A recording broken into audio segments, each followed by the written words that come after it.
Are you looking to gain confidence with working with cash pay patients or in a cash pay setting? This video is going to be perfect for you. My name is Garcia. I help cash pay physical therapists just like yourself improve clinical outcomes and improve their confidence inside their respective settings.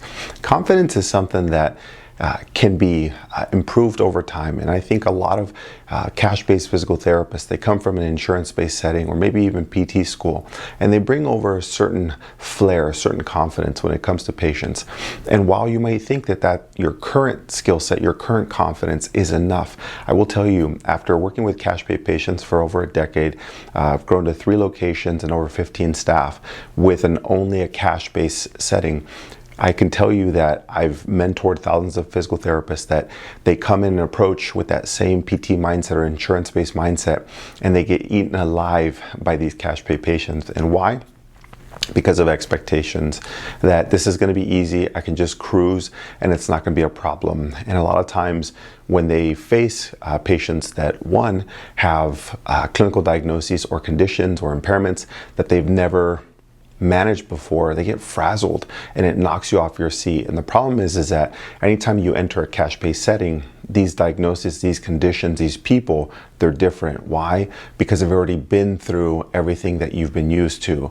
And they might have started with people like yourself when you were in PT school or in an insurance-based setting. And now they're looking for something different. And your confidence, which you thought was really good, it was cute for the minor leagues, it was good for insurance, and now you're in the big leagues, and now you have people who have seen people like you, and when they see just a lack of confidence, they're gonna exit, or they'll question your authority, and I've seen it.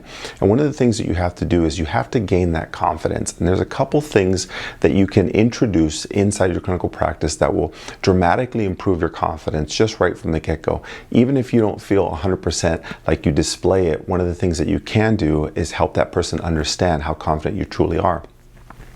Confidence comes from preparation and knowing that you're going to be able to manage this person. So one of the things to improve your confidence is know everything about them, or as much as possible, and forecast before they come in to see you for initial evaluation. And that means that on the phone call or in the email, whenever they scheduled with you, you're trying to find out everything about them, their age, their profession, their family, their ADLs, their fitness, their work activities.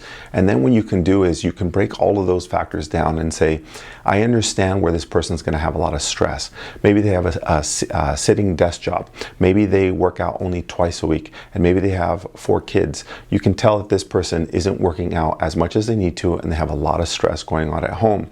So with that helps forecast why this person may or may not be in pain, regardless of the condition. And once you take that approach, you understand the person. So no matter how confident they appear, you understanding their lifestyle and how to manage those stressors will put you head and shoulders above everyone else.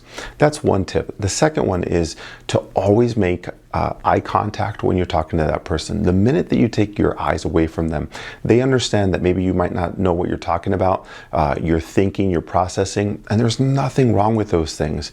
And the challenge is that people display the lack of confidence. Think about anytime anyone's asked you something you don't know and you're concerned.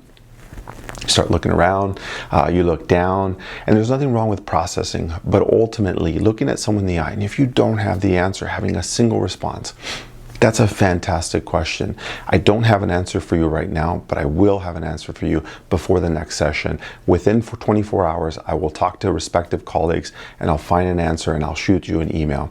And what you did was you showed them that even if you don't know, you still maintain that confidence. And not a lot of cash PTs are used to that. Why?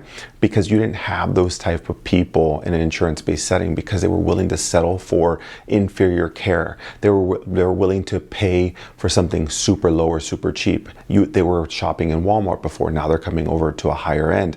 And what that requires is their expectations are different. So if you can't hang with their level of confidence and their questions, even if it's a diagnosis you've never seen, a condition, a personality, a work or stress-related activity that you've never done, you have to be able to manage that. And if you can't, you're not going to survive in cash-based physical therapy.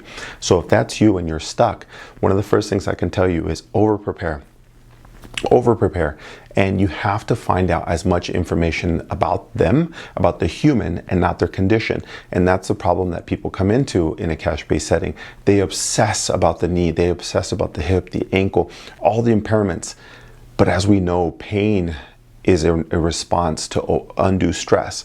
So if we have stress coming in from workout routines, from daily workloads at work, and their life stressors like their kids, you know that it's beyond the knee or hip, that there's other stressors. So you have to figure out what those stressors are, or are they under recovered, the lack of sleep and those type of things.